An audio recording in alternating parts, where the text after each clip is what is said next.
اعوذ باللہ من الشیطان الرجیم بسم اللہ الرحمن الرحیم۔ السلام علیکم ورحمۃ اللہ وبرکاتہ۔ میں ہوں آپ کا دوست فیاض اوان۔ آپ سب کو ہمارے یوٹیوب چینل روحانی معلومات و تعویذات میں خوش آمدید۔ آج کی ویڈیو میں جو عمل میں آپ کو بتاؤں گا بہت ہی زیادہ فائدہ مند، آسان اور مجرب عمل ہے۔ عمل بتانے سے پہلے آپ سب دوستوں، بہنوں، بھائیوں سے میری گزارش ہے ہمارا یوٹیوب چینل روحانی معلومات و تعویذات کو لائک اور سبسکرائب ضرور کر لیں، شکریہ۔ ساتھیو، آج کا عمل ان بہن بھائیوں کے لیے جن کی خواہش ہوتی ہے کہ ہمارے ہاں لڑکا پیدا ہو، تو یہ عمل ان دنوں میں کرنا ہے جب حمل ٹھہر جائے۔ اس دن سے لے کے بچے کی پیدائش تک اس عمل کو جاری رکھنا ہے۔ بہت ہی آسان اور سمپل سا عمل ہے، صرف اور صرف 10 سیکنڈ کا ہے۔ تو جس کسی کو بھی لڑکے کی خواہش ہو کہ ہمارے ہاں لڑکا پیدا ہو، تو یہ اللہ تعالیٰ کے صفاتی ناموں میں سے ایک نام ہے یا باریو۔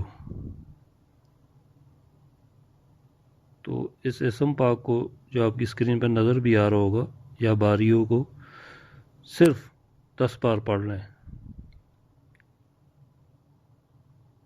پڑھنے کا ٹائم جمعے کی نماز کے بعد کرے گا۔ جمعے کی نماز ہو فوراً یہ اسم پاک آپ نے پڑھنا ہے، صرف 10 بار، ٹھیک ہے۔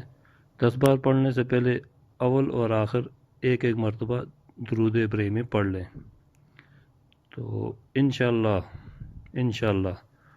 اللہ پاک اس پڑھنے والے کو لڑکا عطا کریں گے، اور خوبصورت لڑکا ہوگا اللہ کے حکم سے۔ اور بہت ہی پیارا عمل ہے، بہت آسان ہے، صرف 10 سیکنڈ کا ہے۔ جس کسی کو خواہش ہو لڑکے کی تو انشاءاللہ وہ یہ عمل کر کے دیکھے، فائدہ ہوگا۔ تو ایک بات کا آپ ضرور خیال رکھیں کہ یہ عمل حمل ٹھہرنے کے بعد کرنا ہے، ٹھیک ہے۔ حمل ٹھہر جائے اس کے بعد ناغہ نہیں کرنا ہے کسی جمعے کا بھی۔ جو بھی جمعہ آئے گا اس میں اس اسم پاک کو صرف 10 بار پڑھنا ہے، اول آخر درود ابراہیمی ایک بار، ٹھیک ہے۔ تو ناغہ نہیں کرنا ہے بچے کی پیدائش تک۔ تو یہ آپ کریں، فائدہ اٹھائیں اور ہمیں اپنی دعاؤں میں یاد رکھیں۔ تو پھر ملتے ہیں اگلی نئی ویڈیو کے ساتھ۔ السلام علیکم ورحمۃ اللہ وبرکاتہ۔